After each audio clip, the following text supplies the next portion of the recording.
Muy buenas tardes, buenos días, buenas noches. En el capítulo de hoy nos acompaña un personaje que muchos de ustedes habrán visto dando conferencias o retiros o cursos de formación o corriendo maratones, no sé, en fin. Más allá de todo esto es un excelente ser humano y yo lo considero como un hermano. Elvis / Patricio, ahorita nos explicarás por qué. Bienvenido a La Chorchita, gracias por sacar un momento de la agenda tan apretada que llevas. Para nosotros es un placer aquí tenerte y nada, bienvenido a este episodio. Gracias, no, mil gracias por invitarme y es una invitación como a volver a mi propia historia, entonces está bien chistoso porque justo estaba pensando qué voy a hablar, qué voy a decir, qué me van a preguntar y me puse nervioso y dije, no manches, ¿qué es esto? ¿Quién soy, no? Pero qué Espérate. padre, la neta. Vamos a Pero ver. te pone nervioso en un episodio de podcast y estás acostumbrado a darle conferencias a cuántas personas, Imagínate, o sea. imagínate. Yo creo que siempre me ha puesto más nervioso hablarle a una, a dos, tres que a 100, 200, 500. O sea, entonces sí, y más cuando les voy a hablar de mí, porque normalmente no les hablo de mí, entonces. Bueno, Pero lo bueno. bueno de estos capítulos es que podemos ya guardarlo acá y ya cuando te pregunten, tú les dices como que mira, ya te paso el link, ahí miras la mayoría de cosas y si tienes alguna pregunta, alguna Exacto, inquietud, vienes otra vez conmigo, pero por ahora, exacto. y es también pues el motivo por el cual quisimos hacer este podcast o este canal de YouTube, y es porque no sé si te pasa, pero al menos a mí y a muchos de mis compañeros o hermanos, siempre nos hacen las mismas preguntas. Entonces, inclusive los familiares, cada vez que nos ven, es como que, oye, Sí, ¿y por qué entras al seminario? ¿Y por qué te sí. saliste? ¿Y cómo fue tu experiencia? Y lo del fundador, y eso. Ujú. Entonces, como que por luz del Espíritu Santo, o no sé si por pereza, dijimos como que, bueno, hagamos algo que podamos ya redireccionarlos a todos y que solucionen ya todas las preguntas. 100%. No, y me han encantado todos los capítulos anteriores. No los he visto todos, honestamente, pero siempre me veo pedacitos y ha sido como literal como volver a revivir muchos momentos porque he conocido a la mayoría de los que han estado en los episodios anteriores. Entonces, me llena mucho. Hoy, de hecho, saludé a un padre, el padre Cristian Ortega, que le dije, padre, voy a aparecer en La Chorchita. Trabaja aquí en la Ciudad de México, en el colegio donde yo estoy. Y me decía, no, qué emoción. Y ya le dije, padre, voy a hablar de usted, le voy a decir su nombre. Entonces ya lo dije para que quede evidenciado de que... Mira, a ver, te encomendamos una misión y es de convencerlo que por favor esté aquí en el próximo episodio o en un episodio más. Sé que Va, obviamente va. los horarios son complicados y todo, pero pues ya Sí, está, Alfonso estaba acá y estamos teniendo algunos claro. contactos para los siguientes meses. Obviamente Semana Santa y todo, unos Sí, meses bastante ocupados, pero la idea es tenerlo también aquí en La Chorchita. Elvis, perfecto. quiero comenzar de atrás para adelante. O sea, que le cuentes a la audiencia más o menos qué haces actualmente, a qué te dedicas, en qué trabajas, en qué estás enfocado en este momento de tu vida. Y ya después de eso vamos retrocediendo un poco a cómo llegamos ahí. Perfecto. Y pues a ver, hoy Elvis / Patricio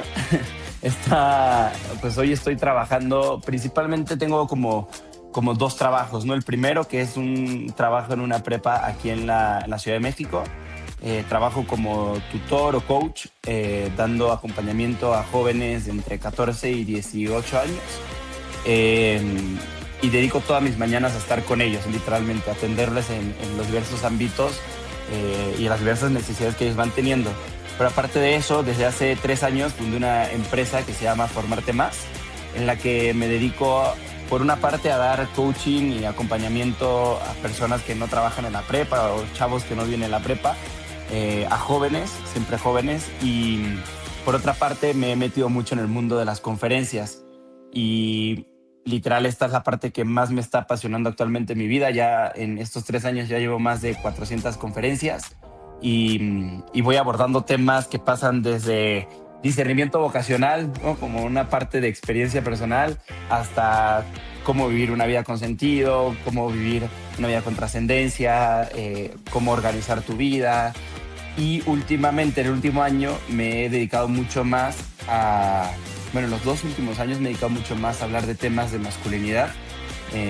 Soy director de un campamento que se llama LTC, que se llama Leadership Training Course, que tenemos todos los veranos en Chicago.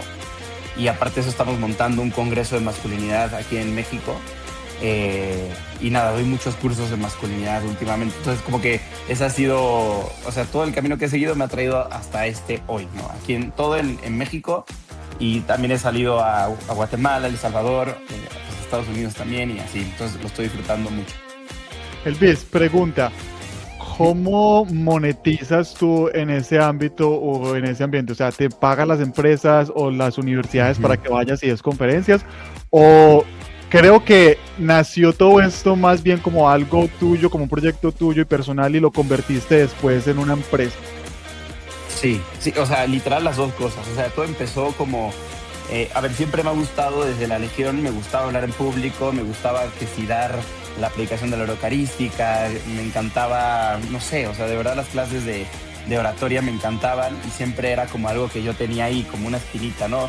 Luego cuando salía a prácticas apostólicas me tocó ser promotor vocacional y lo que hacía era ir a todos los colegios a hablar de la vocación y decirles, oye, no quieren ser legionarios y pues era convencernos y convencerlos, ¿no? Y luego cuando llegué a México, cuando salí de la Legión, literalmente me pedían pláticas, oye, ¿nos puedes hablar del Evangelio? ¿Nos puedes hablar de la misa? ¿Nos puedes hablar? Entonces yo tenía un catálogo desde que yo era legionario de todas las conferencias que había dado y yo las preparaba y tenía como tengo una carpeta todavía donde tengo el título, un resumen y la diapositiva, ¿no?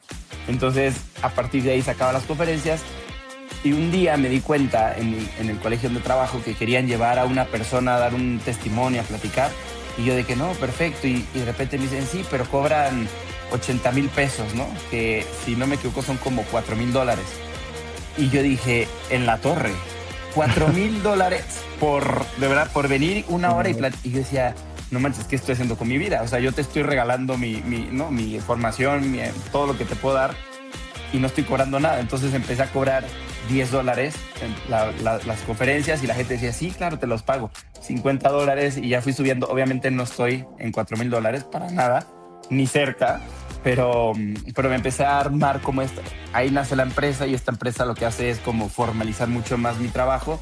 Y en esta misma empresa me di cuenta de que muchas veces yo no puedo llegar a todos o no puedo por los horarios, las agendas y lo que sea llegar a todas las personas. Entonces dentro de Formarte Más ya hay 4 speakers como que certificados, entre comillas, que son mis amigos, que yo, oye, ¿puedo dar una conferencia? No sé qué, sí, va a ir Arturo, no, va a ir Ramón, va a ir Juan, ¿no? Y entonces eso se ha convertido como en un negocio muy padre, la verdad, donde hemos llegado a muchas personas en los últimos años. Ven, Elvis, pero tú te saliste de la congregación de los Legionarios de Cristo y tenías ya como tal, como estipulado, oh, me quiero dedicar a esto, o quisiste, no sé, porque la mayoría de nosotros piensa como que, uy, no sé, administración de negocios, filosofía, psicología, alguna otra carrera, pero creo que eres el único que yo conozco que se dedicó a esto de dar conferencias, de poner su propia empresa, relacionado más bien con el ámbito de la formación espiritual, de la formación personal, etcétera. Entonces, ¿siempre fue tu idea o lo fuiste descubriendo poco a poco?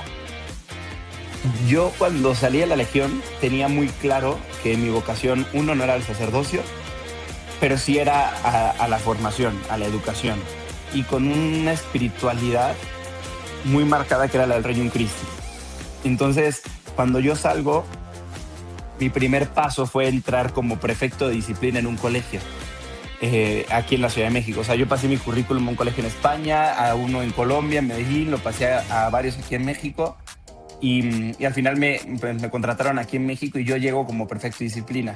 Y esa primera experiencia, esos primeros meses o ese primer año como prefecto de disciplina fueron como muy contradictorios en mi corazón porque yo no me sentía llamado a estar regañando niños, sino o a estar como, siéntate, camina, distancia 1, 2, ¿no? O sea, yo dije, así crecí yo y creo que hay otra forma, o sea, creo que podemos descubrir otra forma de hacerlo. Y entonces empecé a leer, empecé a estudiar mi primera maestría, que fue en coaching y dirección de centros educativos, aquí en la Anáhuac. Y de verdad todo el tema del coaching me abrió muchísimo mi perspectiva, me empecé a leer mucho, empecé a tener más información sobre esto Y fue cuando empecé como a ver que todo lo que yo tenía en mi corazón se podía traducir en esto, en coaching. Nunca me atrajo mucho la psicología. De hecho, como que mi roomie es psicólogo y a veces nos damos un tiro aquí, o sea, como que nos encanta platicar del tema, pero nunca he sido como tan fan de la psicología. Entonces el coaching fue como donde yo terminé, o sea, sí, como mi motivación para hablar en público y buscar la formación. Entonces así fue como se fue armando el caminito para que yo me decidiera por esta parte, ¿no? Ish. Déjame entonces compartir aquí para que más o menos nuestros espectadores puedan seguirlo. Esta es la página de Sigan. Elvis. Aquí pueden ver sus diferentes promociones, Elvis en conferencias. Es toda una personalidad, como les hablaba, también corre maratones, hace mucho ejercicio. Sí.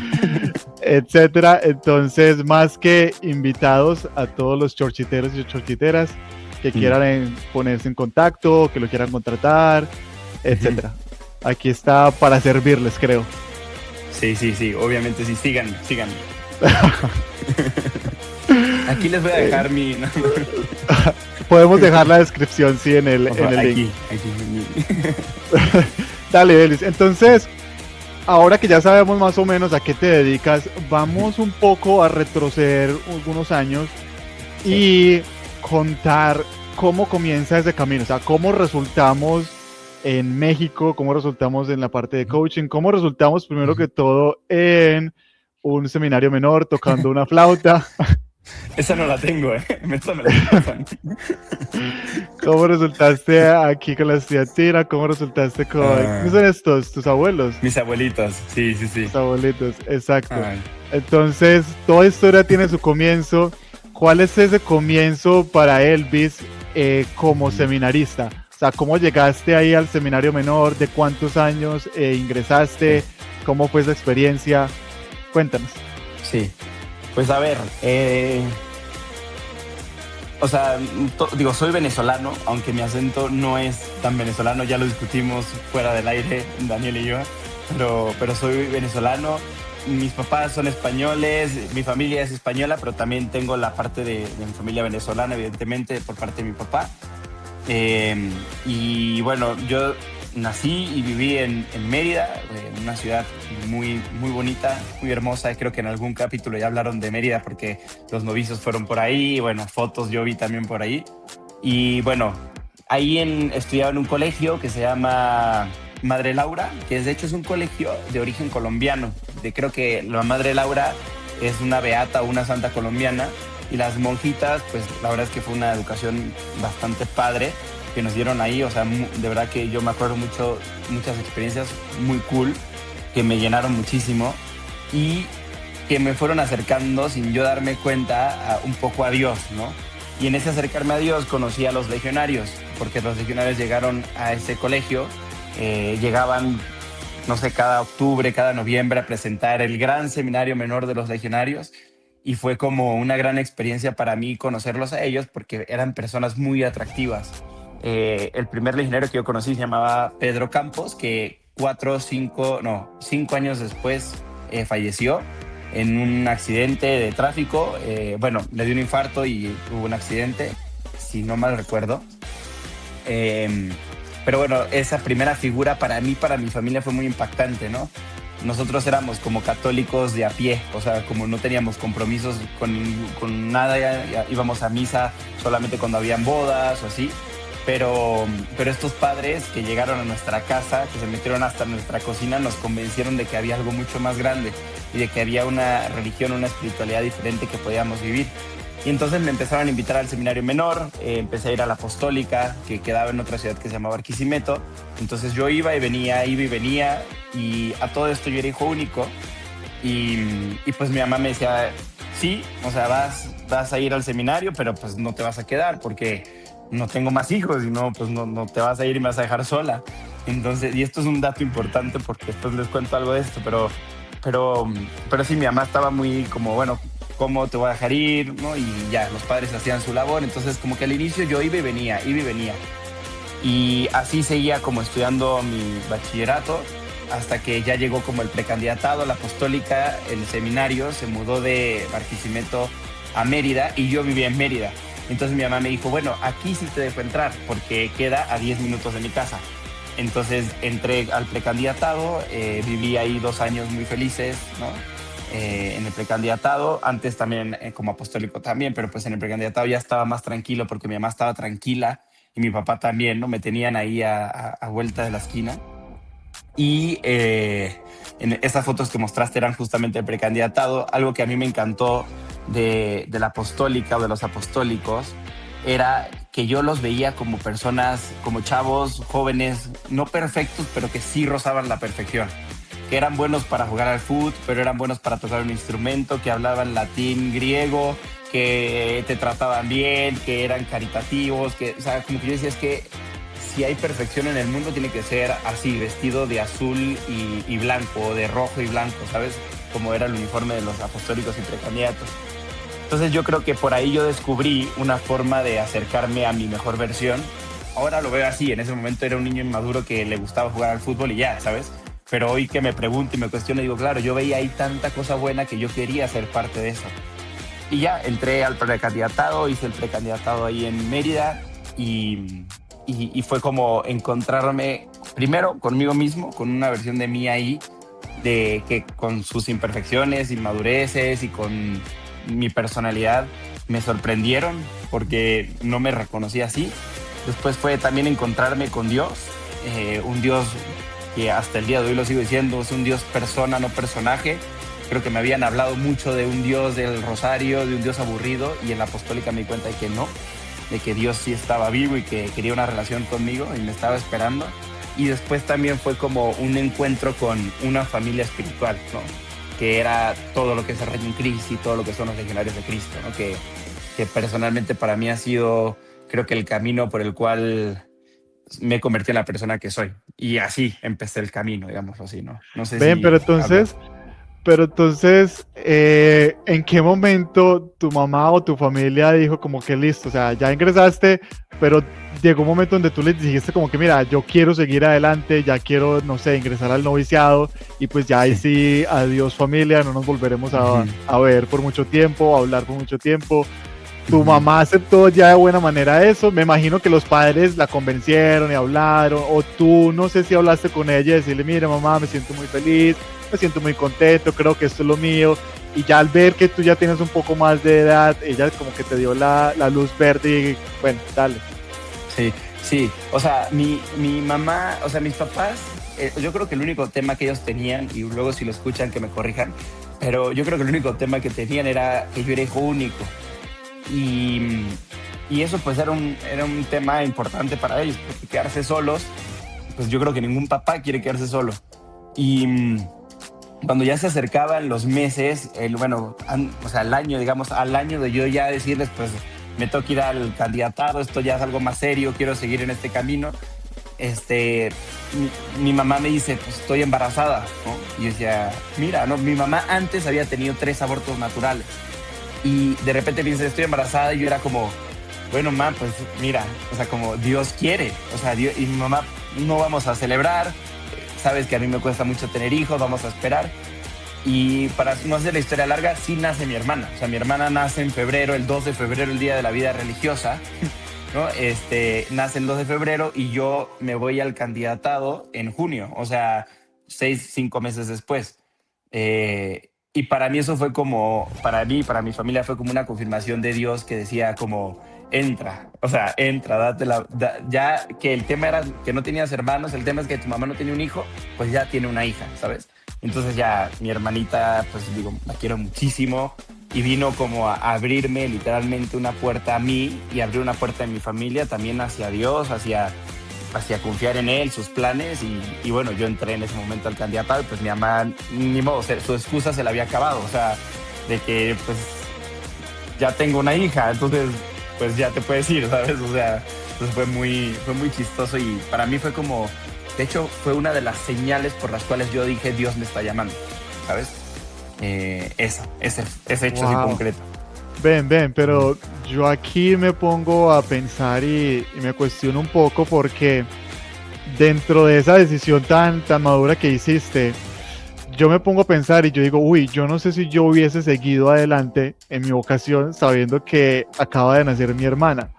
¿Entendés? Porque es también como que, mira, están mis papás, está mi hermanita, pero al mismo tiempo me están pidiendo de que los deje a ellos a un lado y me vaya prácticamente a un seminario en Caracas a estar alejados de ellos.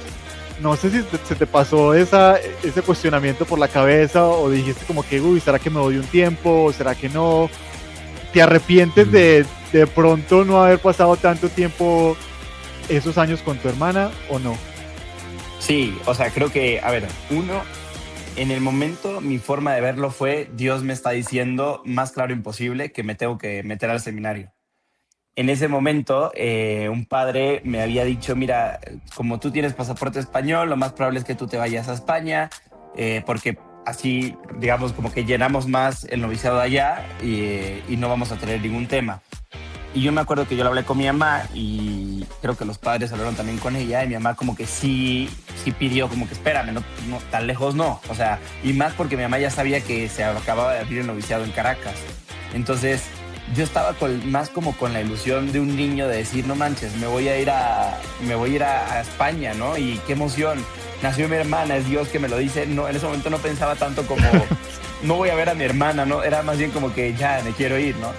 Entonces, los padres hablaron y en ese momento se decidió que me quedaba en Venezuela, pero nunca lo vi así como qué fuerte que tengo que dejar a mi hermana. O sea, nunca fue como algo que pensaba o que pensara, pero hoy en día sí digo como, bueno, una de las cosas que me dejó el haber estado en la Legión fue el que iba a decir que me he hecho muy autónomo, pero la verdad es que la autonomía no tiene que ver nada con el dejar a tu familia a un lado, ¿no? Entonces creo que no he aprendido todavía a tener un vínculo con mi familia como debería tenerlo, ¿sabes? Entonces creo que no he aprendido todavía a ser un hijo, ¿no? Cercano, no he aprendido todavía a ser un hermano cercano y es una de las cosas que estoy luchando, trabajando hoy en día por acercarme más a ellos. Digo, aquí siendo vulnerable, ¿no? Pero sí, eso sí me arrepiento, como no tener un vínculo más profundo como hijo, como hermano, como primo, como ahijado, como todo, ¿no? Dentro de mi familia. Parce, pero mira que es una cosa que aquí hablando entre nosotros no solamente te pasa a ti, sino también a mí y a varios con los cuales hemos conversado. Yo también, por ejemplo, dejé a mi familia desde que tenía ¿cuántos años? Yo creo que 12 años, 11 años, no he vivido con ellos desde ese entonces. Y es como, tenemos como una manera diferente de expresar nuestro cariño y nuestro afecto hacia ellos. Hay otra cosa, digamos, que también nos cuesta mucho, que es como abrir los sentimientos en cuestión de que en la congregación como que no te dejaban mucho expresar esos sentimientos de amor, de amistad, sino más bien era como, enfocado, algo más como, no sé, como un soldado, por así decirlo, porque también se llamaba así los legionarios. Sí. Pero creo que también hace parte de la formación que recibimos y creo que también está bien. O sea, en este mundo donde muchas veces nos dicen como que, tienes que amar a tal persona de esta manera, pues no, o sea, todas las familias tienen su manera diferente de expresarse, de comunicarse, etcétera. En mi experiencia personal, por ejemplo, yo tengo una novia y a ella le costó mucho que yo nunca le dije te amo, o que yo no le decía te amo. Y yo le explicaba que es que esa palabra para mí es demasiado fuerte, claro. ¿Entiendes? O sea, para mí esa palabra solamente es con Dios o con Jesucristo. Me cuesta demasiado decirle algo a una persona, ya sea mi novia, ya sea mi mamá, uy, qué mal hijo, bueno, pues me cuesta, o sea, ¿yo qué hago? Claro. Pero es algo, yo creo que también de la formación que recibimos nosotros desde pequeños. ¿O no? Sí, Coach. sí, totalmente. No, totalmente. O sea, y aparte creo que, o sea, yo sí no considero que sea algo malo, sino que así crecimos, así nos acostumbramos. Pero también hoy en día yo personalmente creo que me ha pasado lo contrario. O sea, como que yo ahora estoy sacando todo, o sea, las muestras de cariño que no había como expresado desde antes, ¿no? Y a mí sí me pasa que, no sé, con mis exes, ¿no? Era como, ¿por qué dices tan rápido te amo? ¿Por qué dices tan rápido te quiero? Y yo, no sé, lo siento, ¿no? Y ya hoy en día es como, espérame, ¿eso es lo que sientes o no? ¿O es porque te quieres ir como gorda en tobogán? ¿O es porque, o sea, como que yo siento que a mí me ha llevado al otro lado más bien, pero curiosamente con mi familia no tanto. Como que con mis papás es como mi mamá, bueno, un paréntesis, no ojalá que no escuche esto, pero me costaba mucho escribirles, ¿no? Me costaba muchísimo escribirles, ¿no? Y yo estoy en una dinámica del día a día, la rutina, ¿no? Que sí, como todo el mundo, la verdad, esto no se excusa. Pero entonces yo decía, a ver, ¿qué hago? ¿Qué hago para escribirle a mi mamá? ¿No? Y que mi mamá no me regañe, porque todavía me sigue regañando porque no le escribo, ¿no? Y que estemos bien y que yo pueda tener el vínculo. Entonces yo encontré una forma de automatizar mensajes en WhatsApp donde yo les mando, no lo hagan en casa, por favor, ¿no? Pero donde yo automaticé un mensaje que decía todos los lunes, miércoles y viernes a las 6:30 de la mañana decía, hola ma, buenos días, espero que tengas un bonito día, ¿no? Y ya, y mi mamá, hola hijo, ¿no? Y así estuvimos como 6 meses, ¿no? Y hace poco, lo puse en mis close friends, les dije, oigan, me descubrieron, ¿no? Mi mamá me dice, oye hijo, pareces una repetidora, ¿por qué siempre me escribes lo mismo? Yo, mamá, pues porque es muy temprano, ¿no? De que necesito perdón, ¿no? Y ya, o sea, fue para mí un momento de que, o sea, todo el mundo de que Elvis te cacharon, qué pedo, cómo haces eso, ¿no? Pero por otra parte fue como, no, a ver, ya, o sea, haz el esfuerzo, ¿no? Y ya llevo literal 6 meses más como diciendo, a ver, tienes que conectar. Entonces, o sea, esto me ha llevado a mí a vivirlo hoy más conscientemente, que yo sí creo que la mayoría de los hijos viven en automático su relación con sus papás o con sus hermanos. Pero yo no. Yo tengo el regalo de que yo elijo hablar a mi mamá, yo elijo escribirle a mi papá, yo elijo decirle a mi hermanita estoy orgulloso de ti, y no porque estoy ahí con ellos y ya, y otra vez, y qué aburrido, otra vez comer juntos. Y no, yo cuando como con ellos no manches, estoy comiendo con mi familia. O sea, mamá, aquí estoy. Entonces eso me ha hecho más consciente y creo que es un amor por decisión mucho más claro para mí, ¿no? Con un esfuerzo un poquito diferente, ¿no? Pero sí. Y ahora es la inteligencia artificial la que responde los mensajes de la mamá. Ya me Elvis, pero sí, o sea, pero es que ni siquiera cambiaste, digamos, un mes un mensaje, el otro mes el siguiente, sino el mismo todo bruto. El año. Sí, bruto, o sea, soy bruto. O sea, Dios santo. No, sí, de verdad sí me la volé, o sea. Pero bueno, me funcionó, según yo, pero la verdad era solamente una salida rápida. O sea, era una salida rápida, ¿sabes? Entonces sí, no, o sea, mira, estoy buscando aquí en mi teléfono el mensaje y tengo buenos días, ma. O sea, a ver, el mensaje lo tengo 958 veces. O sea, me fue bien. Bueno, no me fue bien, la neta, no me siento orgulloso de esto. Mira, no sé si se puede ver esto, pero el mensaje es este de aquí. Sí, ¿no? súper cortico. Sí. Y ya. O sea, y mi mamá mandándome notas de voz. Te respondía un mensaje súper largo, se entregaba a ti y literal ya la dejabas en visto todo el día. No, sí le respondía, miren. Ah, sí okay, le respondía. Bueno, obviamente, eso hacía que entráramos en comunicación. El mensaje era, hola mamá, bendición, ¿cómo estás? Y un corazoncito así, ¿no? De qué. Bueno, pero no te sientes tan mal, o sea, mira que yo, digamos, con mi mamá, literal, más o menos 1 o 2 veces por semana nos escribimos, al menos pues que suceda algo, o que con mi hermana sí es más cada mes. O cada cierto tiempo es como que, oye, ¿sigue vivo? Sí, estoy vivo. Ok, perfecto. Claro. Nos vemos el otro mes. Claro. Pero bueno, sí, Elvis, sigamos entonces ya hiciste el precandidatado y fuiste a el noviciado de Caracas. ¿Cómo fue esa experiencia en el noviciado? Ahí fue donde nos conocimos. Pero creo que la mayoría, no sé si fue duro para ti, porque siempre es un cambio para un niño, para un adolescente, ya comenzar que el silencio, que la reflexión, que la oración, dejar a un lado pues ya como la salida. Bueno, aunque no tanto las salidas, porque fue un poco relax, pero no sé si te costó, bueno, tú también después de un año viajaste a España. Ujú. donde creo que habían solamente 10 o 11 personas Sí. para un centro súper gigante. Ujú. Entonces cuéntanos así a grosso modo cómo fue ya tu experiencia a partir de ahí en la congregación. Sí, a ver, como que yo mi noviciado lo recuerdo, esa etapa la recuerdo con mucho cariño y como yo siento que de los mejores años que tuve en la Legión fueron, primero, estar en Caracas, en el noviciado. Creo que, no sé si lo han dicho en otros podcasts, en otros episodios, pero de verdad yo siento que nosotros teníamos ahí un ambiente de familia como no lo había vivido yo en el precandidatado, con mi generación, que la verdad los quise mucho y, o sea, son lo máximo y todavía sigo en contacto con muchos.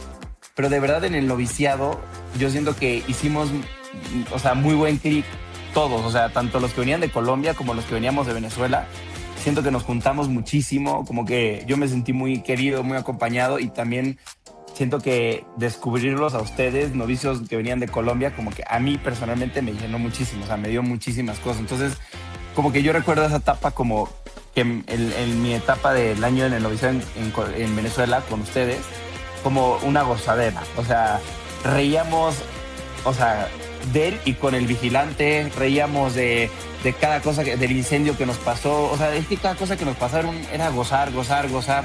Entonces como que no tengo un recuerdo así negativo, ni triste, ni que me haya costado el primer año de noviciado. Al contrario, fue como un año muy feliz. O sea, recuerdo ese primer Y año. En ese primer año también me, me cambiaron el nombre, que por eso está lo de Elvis Patricio, ¿no? ¿por Bueno, yo qué? ¿Cómo, contigo, o sea, ¿cómo así que te cambiaron el nombre? ¿Cómo se atreven? digo, a ver, así hay un contexto, ¿no? Y es que en la vida religiosa, no en los legionarios específicamente, pero en la vida religiosa sí se suele cambiar el nombre, ¿no?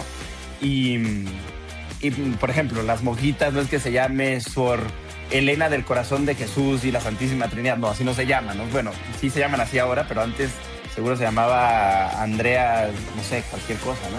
Entonces, a mí el padre Pedro, que lo quiero mucho y lo estimo mucho, un día me comentaba como una dirección espiritual, no me acuerdo qué, me decía, es que tu Padre nombre, Pedro era el rector. el rector, El exactamente. rector, sí. Exacto, y me decía, como es que tu nombre no es como, no sé, es raro. Y no, yo de que, pues sí, ¿no? Me decía, a ver, ¿cuál es tu segundo nombre? Y yo, Junior. Y me decía, es que eso no es un nombre. O sea, y yo decía, pero es que así me pusieron, o sea, ¿qué quieres que haga, no? Y bueno, eso pasó una vez, ¿no? Y ya, o sea, pues qué risa, ¿no? El padre le da risa a mi nombre, ¿no? Ya. Y un día estaba en la cocina, una tarde, no me acuerdo, yo me acuerdo que estaba cortando verduras. De hecho, tú, Daniel y yo trabajábamos en la cocina, no sé si te acuerdas, Así es, ¿no? sí, sí.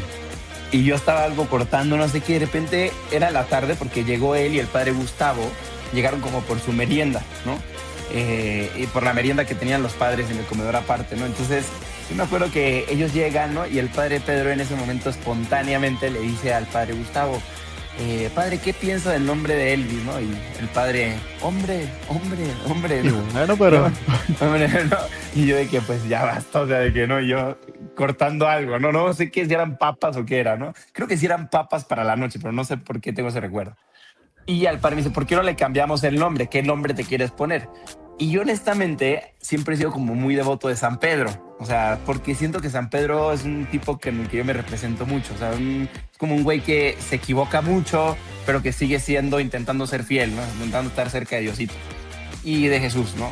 Y entonces digo Pedro y dice, no, pues van a decir que te puse Pedro por mí, ¿no? Y yo de que, pues sí, ¿no?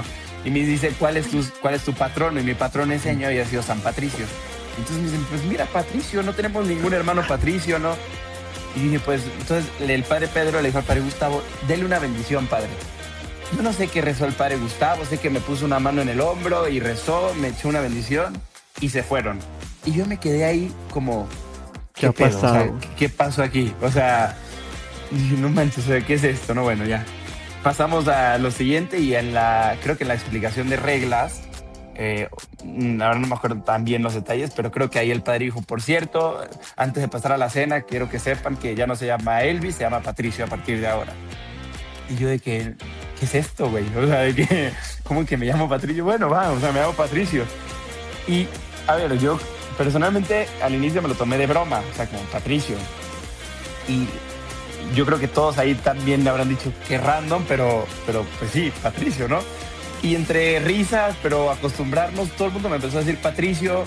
Me acuerdo que mi correo, como me lo cambiaron a Patricio, o sea, o no me acuerdo cómo era el tema del correo, pero yo veía en los correos que me escribía mi mamá que decían para Patricio, y yo decía, no manches. Entonces ya yo le escribo a mi mamá la carta y le digo, oye, mamá, pues para que sepas, pues me cambiaron de nombre, ¿no? Y entonces ya nunca me responde nada, ¿no? Y tuvimos la segunda llamada, que era como en febrero, por mi cumpleaños, de hecho. Y le digo, oye, mamá, por cierto, me cambiaron el nombre, me pusieron Patricio. Y mi mamá, ay, qué bonito nombre. Y yo, mamá, o sea, ¿por qué? Entonces, bueno, el mame de mi familia con que ya no es Elvis, es Patricio, fue como muy, o sea, mi familia en lugar de tomárselo como, ¿qué está pasando? ¿Cómo le cambian el nombre? Fue como, qué risa, ahora se llama Patricio, ¿no? Y todo era Patricio, Patricio, mis tíos, ¿no? Patricio, Patricio, bueno, y en Venezuela, pues Patricio, pues es un nombre de hombre, es normal, pero hay un diminutivo de Patricio que es Pato, y en Venezuela Pato es gay, entonces como que, ay, Pato, ¿no? Entonces como que no mames, o sea, de que me están tomando el pelo, me están, o sea, ya no sé si me lo dicen porque me quieren o porque me odian o porque se están burlando simplemente. Entonces la verdad fue muy natural el cambio para mí. Yo empecé a firmar, me acuerdo, practicando mis firmas de Patricio Rodríguez, ¿no? Y decía, pues a ver hasta cuándo dura esto. Y sí, nunca me afectó, hasta hoy lo puedo decir, nunca me ha afectado el tema de Patricio como no sé, oye, tu identidad, oye, es que eso es una falta de respeto. La verdad, digo, soy enemigo número uno de hacerme la víctima. Entonces esto literalmente no me afectó, yo lo siento que no me afectó. Y al contrario, así es como cuando preguntan un fun fact, yo es de que, me llamo Elvis, pero me dicen Patricio. Y todo de que, güey, o sea, de que, ¿cómo que te dicen? Entonces ya explicar, y bueno, es que estaba en el seminario, no tal. Y ya me cambio de noviciado, al noviciado de España. Y yo llego ahí y digo, a ver cómo me van a llamar. Y me bajo, yo me acuerdo muy claro bajándome de la furgoneta, ¿no? Del camioncito, ¿no? Y que de repente el padre, hombre, Patricio, bienvenido. Y yo decía, no manches, hasta aquí ya llegó que me llamo Patricio. Y claro, llego a las celdas, a las habitaciones y Patricio, comedor Patricio, no, pues esto ya va para toda la vida. Y ya, de hecho, cuando yo profeso como Elvis Patricio Rodríguez Velázquez. No, el padre me dijo, sí, di primero Elvis Patricio Rodríguez Velázquez. Y así profesé, ahí se hice yo mi profesión. Digamos, las cartas que recibías para la profesión, todas esas notificaciones oficiales, ¿también salías con Patricio o como solamente Patricio? No, todo es como Patricio. De hecho, la carta de dispensa es como Elvis Patricio. Elvis Patricio. No. Elvis. Todo era Patricio. No, fue un cambio. Yo no sé el padre Pedro cómo le habrá hecho, pero logró que toda la legión me cambiara el nombre, o sea, realmente. Digo, para nosotros, a muchos les Cuéntanos costó, a nosotros nos costó obviamente el cambio. No sabíamos la historia, digamos, de que te habían impuesto las manos y te habían nombrado ya como tal. Esa historia no la sabíamos, sino que supimos que era oficial y que era algo serio, porque cada vez que te llamábamos por equivocación Elvis, el padre Pedro como que nos decía, no, él se llamaba Patricio, o nos regañaba, ¿me entiendes? Entonces, pues uno decía como que, uy, esto de verdad, como que no le gusta escuchar que le digamos Elvis. Entonces, a partir de ahí, ya siempre te quedó como Patricio, pero nunca entendimos cómo, porque creo que eres el único caso en toda la congregación que le ha pasado, no sé. No, de hecho, acuérdate de Dilson. Pablo María. A Dilson Yumahuel le pusieron Pablo María, que de hecho lo pueden invitar a él, creo que está en Brasil. Lo escribió hace poco. ¿En serio? Pero también a Monseñor Pedro Pablo Elizondo, que bueno, pero ya, falleció. A ver, estamos hablando ya 1900, ¿qué? O sea... Bueno, a ver, yo ya me perfilaba como obispo, ¿sabes? Ay, no, ya. No es cierto, yo no. Pero sí, a Dilson sí le cambiaron el nombre a Pablo María. Que de hecho yo de broma decía de que no manches, qué bueno que me tocó San Patricio de patrono, porque donde me hubiera tocado Gertrudis, una madre así, o sea, de que cómo me hubieran puesto, o sea, de que no. Pero sí. Te salvaste. Ok, sí. Entonces, súper curioso eso. ¿Qué te iba a decir? Entonces, vas a México, vas a España y después te envían a México. Exacto, sí, hice profesión, hice mi noviciado en España. Cuando llegué a España fue un cambio de cultura muy cañona, o sea, sí fue otra cosa, pero también fue descubrir que lo mismo que yo había vivido como espiritualidad en Colombia, en Venezuela, con los novicios colombianos y y nosotros era lo mismo en España y era una realidad que sí me enamoraba, un carisma que sí me conquistaba y por eso yo seguí en mi proceso y por eso profesé. Cuando hago la profesión, al inicio me habían dicho, tú te vas a ir a Cheshire, te tienes que ir allá, y yo en ese momento yo me acuerdo que me dio mucha risa porque yo decía, no, yo hasta que no me monte un avión no creo a dónde voy, porque como yo antes me iba a ir a España desde el día cero, como que yo dije, pues fue una desilusión muy grande, o sea, de que pues, no, me quedo en Venezuela, no mames. Ay, sea, perdón, pues. No. Señor obispo, perdónenos. Fue un regalo, no, sí, exacto, fue un regalo quedarme ahí. Pero me acuerdo que me habían dicho eso y de pronto como que, no sé por qué, pero cambian los planes. Y me dicen, no, hay un rector que es venezolano, se llama Jesús Cardier, está en las Humanidades de Monterrey, acaba de llegar, entonces tú también te vas a ir allá, vamos a fortalecer más las humanidades allá. Y yo, pues bueno, pues me voy para allá, feliz de la vida, o sea, de que no conozco México, Monterrey es épico dentro de la Legión, como que todo el mundo te habla de ese noviciado, de sí, pues feliz de la vida. Y ya llegué un poquillo tarde porque me fui a visitar a mi familia y después cuando llegué me acuerdo que ya estaba todo arrancado. Yo no sé porque las profesiones en España eran más tarde que en el resto del mundo, no sé por qué. Entonces, no sé, llegué tardísimo. Yo creo que ya están todos pues, con sus equipos y así. Y ya en Monterrey llegué a hacer las humanidades, que literal hice solamente 9 meses de humanidades. O sea, ni siquiera hice el año. O sea. Y fuiste ahora el más humanista de todos nosotros. Imagínate, no me dedico a eso. O sea, sí, unas humanidades express. Así que todas esas conferencias. Exacto. No. Y entonces luego de eso haces 9 meses y te vas para Roma. Por fin llegas Exacto. a Roma. A Roma. Era el centro de la congregación. Me imagino con la cantidad de hermanos de todos los países diferentes. Estás ahí con el Papa, con los obispos, cardenales. Comienzas ya tú a trabajar tu ascensión al obispado. ¿Cómo fue esa experiencia en Roma, Patricio? No, a ver, Roma fue como... O sea, a ver, Roma para mí fue un regalo, literalmente, cultural, como familia espiritual, fue un regalo como... O sea, yo no tengo muchas palabras para escribirlo más que eso, como un regalo, porque vives demasiadas cosas y una tras otra. O sea, pues una experiencia tras otra son experiencias de hermandad, son experiencias de universalidad. O sea, como que yo sí creo que Roma es iglesia. O sea, Roma es como... La iglesia está viva, la legión está viva, esta espiritualidad que a ti te da vida es esto, es el corazón.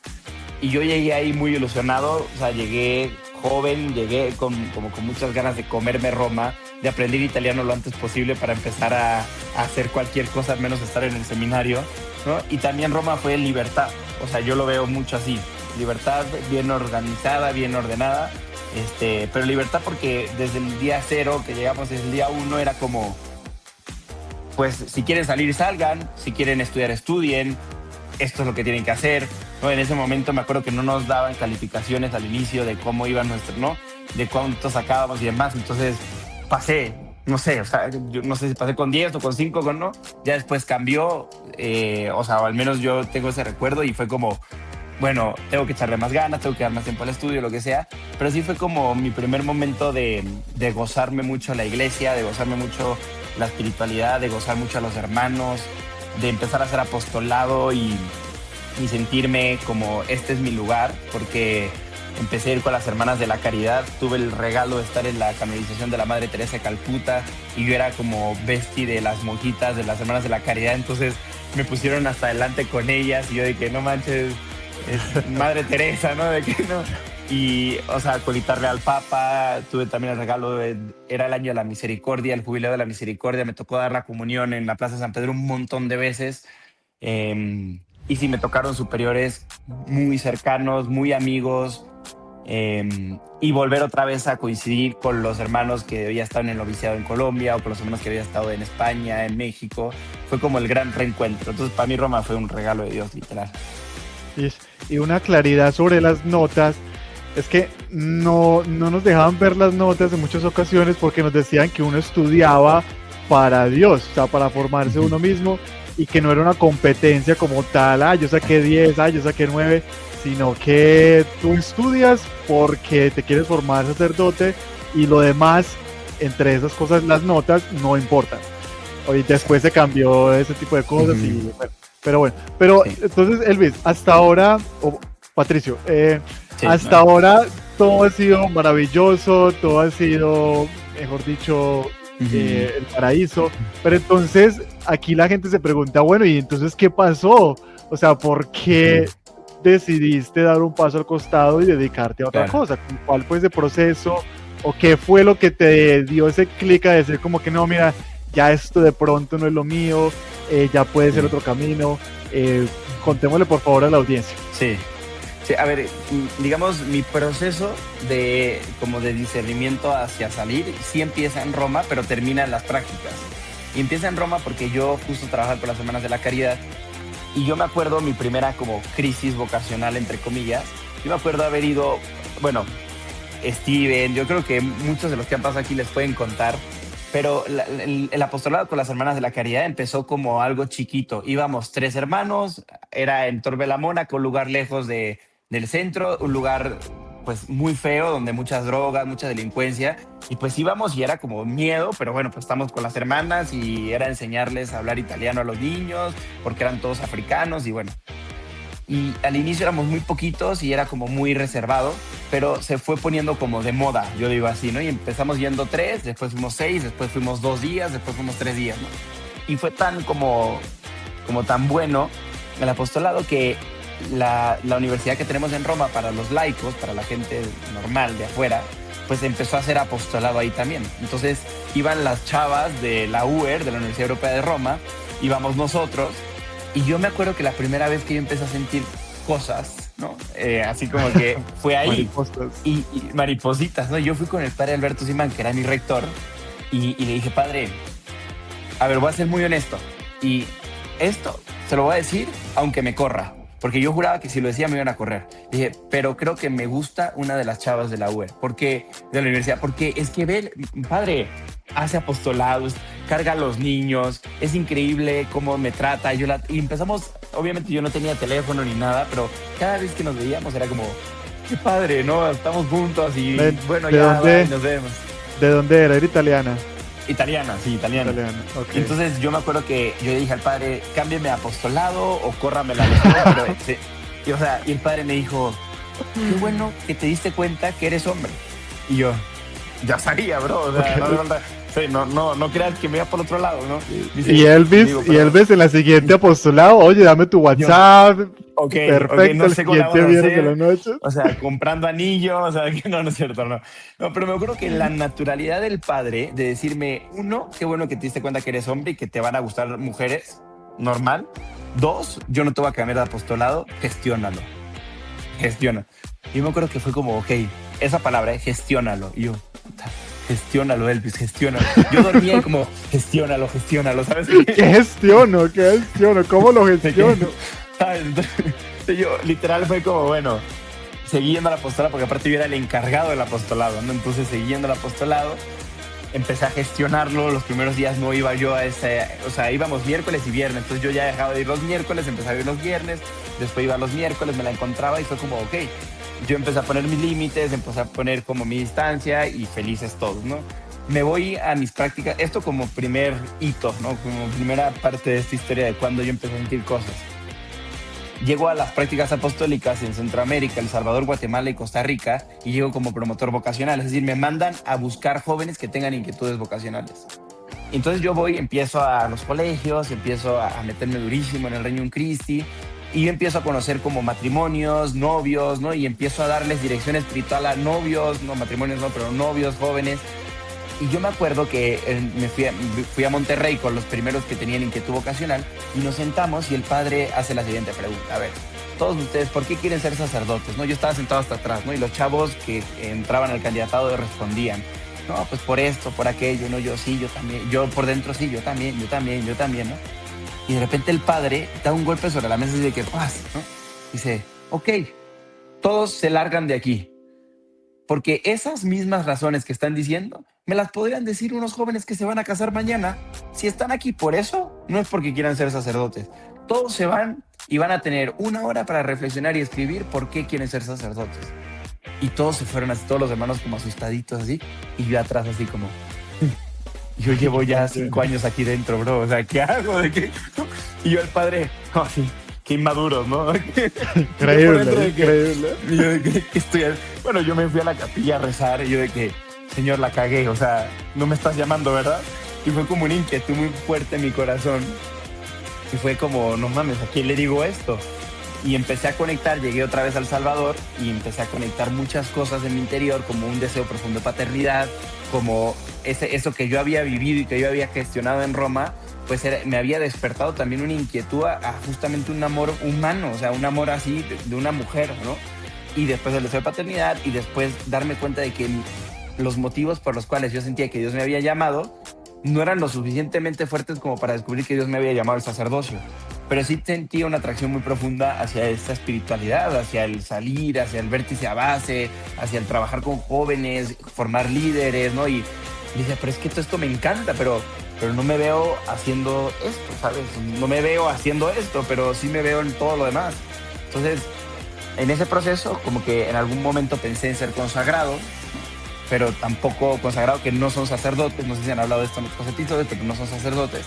Pero dije no, porque el deseo de paternidad y de tener una esposa y una familia, ¿dónde queda?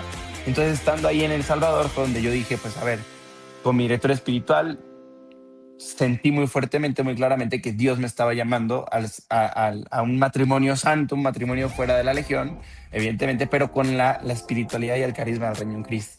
Y fue un proceso muy natural, muy sano, muy tranquilo. Siempre digo que me preguntan, ¿te enamoraste, güey? Y no, o sea, no fue porque me enamoré. En broma a veces digo, no, pues nació mi hijo y me tuve que salir, y pues, pero no, o sea, obviamente no. Fue un proceso de mucho discernimiento, mucha oración, y fue un discernimiento en donde la ayuda de mi director espiritual fue clave, y donde la presencia también de Dios, poniéndome como signos muy claros, me fue dando la paz que necesitaba para tomar. Me costó mucho más salir que entrar. O sea, el discernimiento de salida fue demasiado duro. No me sentía suficiente, no me sentía capaz de entrar a un mundo donde yo quién iba a ser y yo qué iba a hacer. No me sentía capaz de... Sí, no me sentía capaz como de...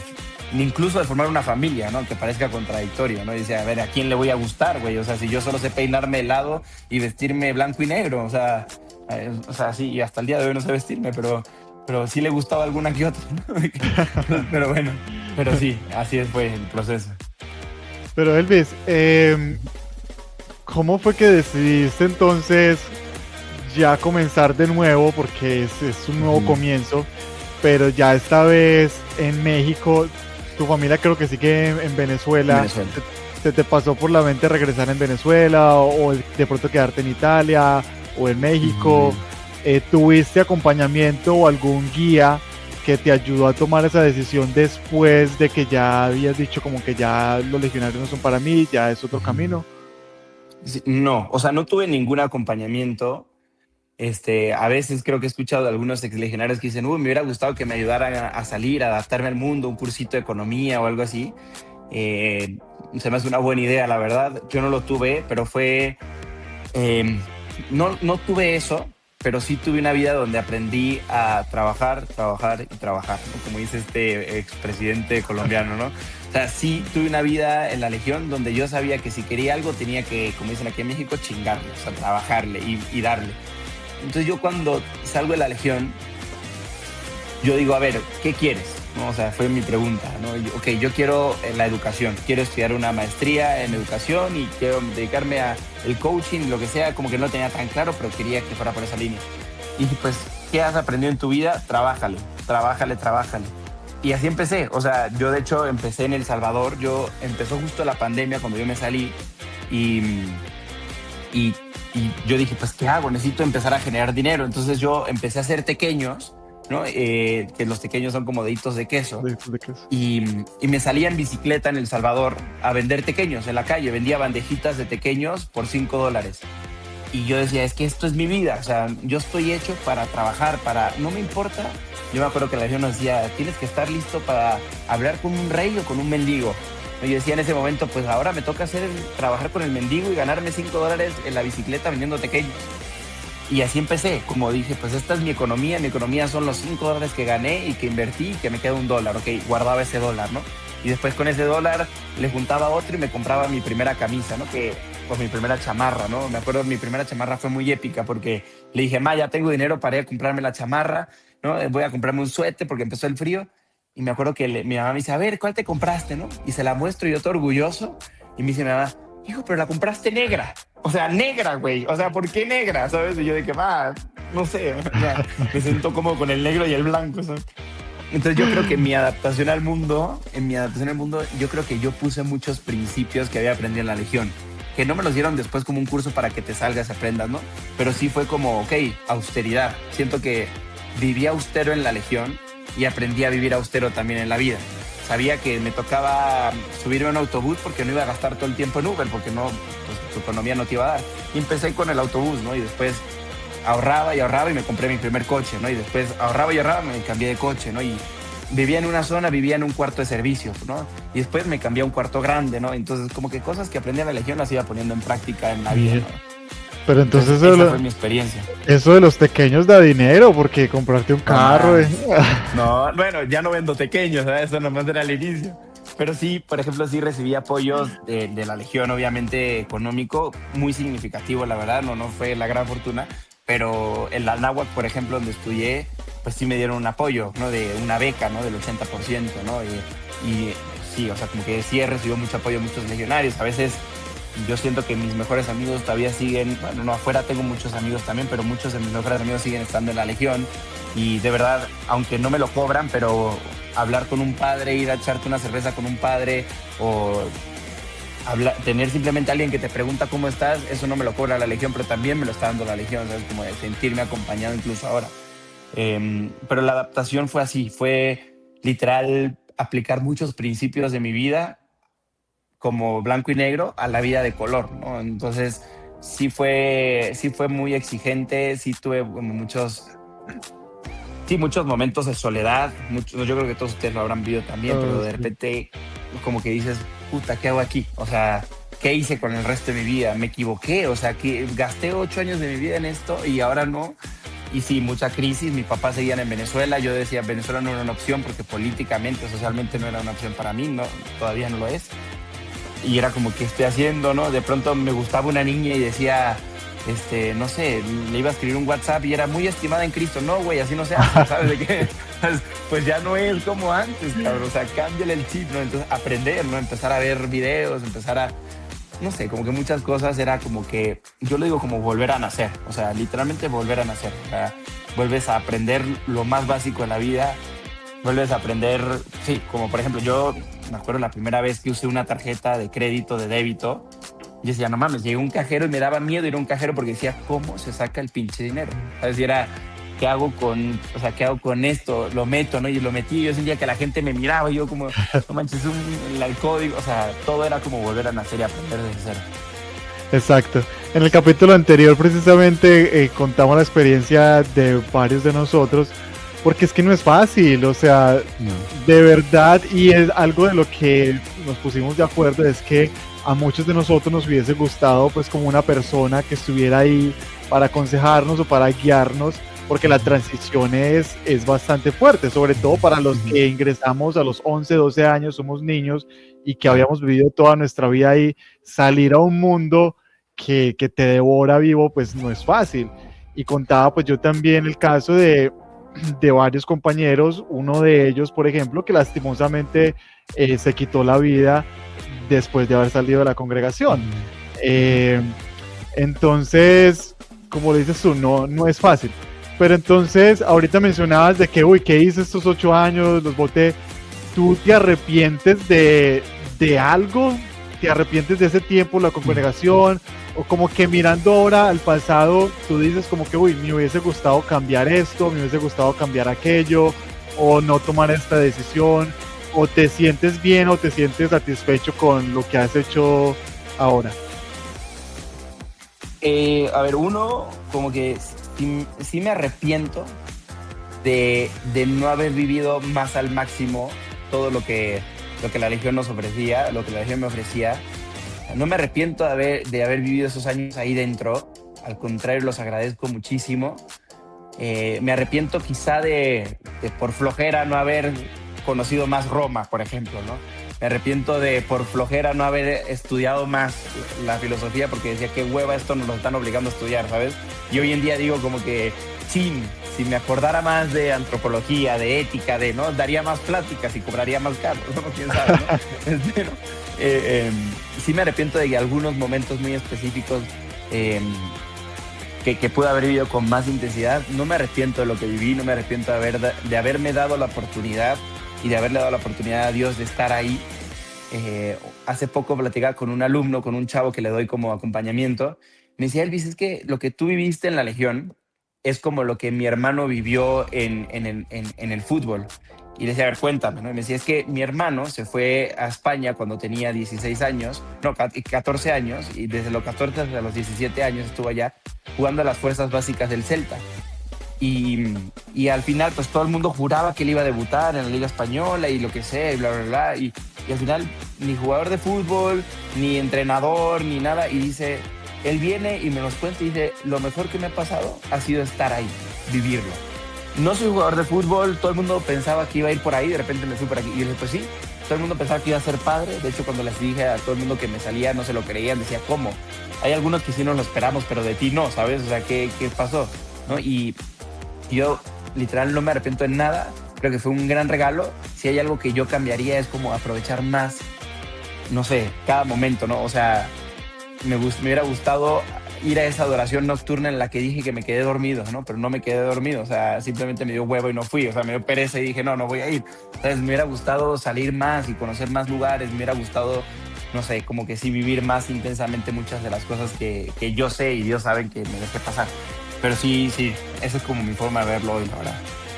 Bueno, y yo creo que ya a modo de conclusión, ¿qué nos depara o qué está planeando Elvis para en modo de corto plazo, o de pronto también si quieres contar a largo plazo? O sea, ¿quieres incrementar tu empresa? ¿Quieres fundar una nueva? Creo que en los temas que tratas, y también era una de mis preguntas al inicio, porque dices como que, ahorita me enfoco en la masculinidad, pero el año pasado era, no sé, la castidad. ¿Cómo vas tú como desarrollando esos temas? ¿Es de acuerdo a las necesidades que tú ves en los jóvenes, o de acuerdo a lo que tú vas meditando, o qué? Sí, yo creo que el tema de la masculinidad es un tema que siempre he tenido en el corazón, que no sé si han hablado en otros episodios, la verdad, pero pues, o sea, vivir tanto tiempo con hombres, obviamente te hace como, no sé, como descubrir demasiado quién tú eres como hombre, pero también te hace como dejar de mirar quién la mujer es, ¿no? Entonces, no sé si a todos les pasó esto, pero cuando salí de la Legión, yo me miraba a mí y decía, pero bueno, yo soy hombre, sí, siempre he sido como muy de querer entenderme para poder donarme, ¿no? Es como algo que me tengo en el corazón. Pero decía, pero ¿cómo es la mujer, no? Entonces me di cuenta que yo había empezado a estudiar a la mujer, como a analizar. Sí, pues son te la arman de problemas, ¿no?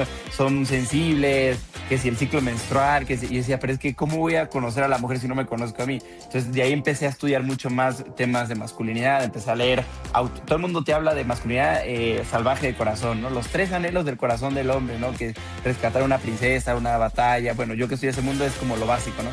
Pero empecé a leer más autores, ¿no? María Calvo, Leonard Sachs, empecé a estudiar mucho sobre ese tema y me empezó a apasionar. Y de pronto, aquí el 8M es muy cañón, o sea, bueno, en todo el mundo, ¿verdad? Y dije, bueno, ¿por qué no doy una oferta de masculinidad que no es machismo? Y hice mi primera plática que se llamaba Del machismo a la hombría, ¿no? Y les gustó. Y dije, pues si les gustó es porque es algo bueno. Y si es algo bueno, pues quiero compartirlo. Y empecé a hablar mucho más de ese tema. Y ahorita se ha convertido en uno de los motores que me está llevando a viajar más y a exponer más. Mis temas como que se van adaptando mucho a las necesidades de las personas, de los jóvenes hoy en día, pero sin duda yo creo que se van desarrollando más y van tendiendo más hacia lo que yo voy estudiando, yo voy preparando y yo voy como promoviendo. Entonces, hoy en día creo que la masculinidad es un tema que me está llevando y abriendo muchas puertas, porque poca gente está hablando de esta parte que no es machismo, sino que es hombría, ¿no? Masculinidad. Y los otros temas están haciéndome crecer más por la parte de mi empresa, ¿no? De formar temas. Yo me veo a corto plazo, corto plazo más o menos, ¿no? En 5 años, 6 años, ¿no? Espero ya estar casado y tener hijos. Estuve dedicando mucho tiempo pues a formar mi patrimonio, estoy formando mi patrimonio, mi persona, ¿no? Entendiéndome. A largo plazo me veo como formarte más, como algo mucho más grande, que es mi empresa Formarte Más, ¿no? Y me veo como siendo una red de apoyo para muchas personas y llegando cada vez a más personas. Y me veo mucho como, no sé, mi sueño es ser director de un colegio y seguir dando conferencias, seguir llegando a más lugares. Y seguir apoyando a la gente que me rodea a través del coaching, a través de las consultas, etcétera, ¿no? Eso es como me veo yo. Me veo como papá.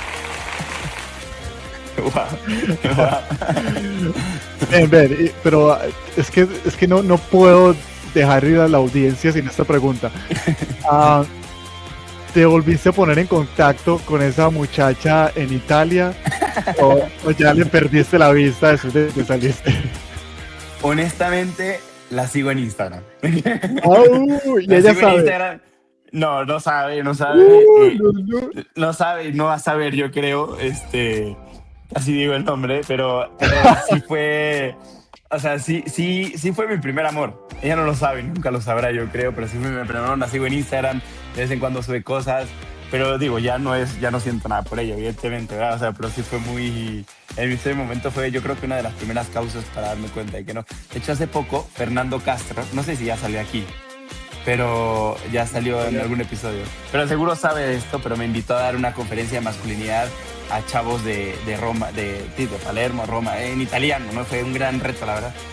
Y dije, donde esté esta morra ahí, donde esté esta niña ahí, la conquisto. O sea, ahora sí. O sea, aunque mi italiano ahorita esté pa'l perro, pero la conquisto. Pero no estaba, eran puros hombres y yo. Pero estoy recibiendo información contradictoria, porque me estás diciendo que donde la veas la conquista, pero al mismo tiempo me dices que ya no sientes absolutamente nada. Entonces... A veces habla la cabeza y a veces el corazón. Tú mejor tómalo de la cabeza. Mira, te aseguro de que cuando la veas... Sí, quién sabe. El corazón comienza a... Sí, exacto.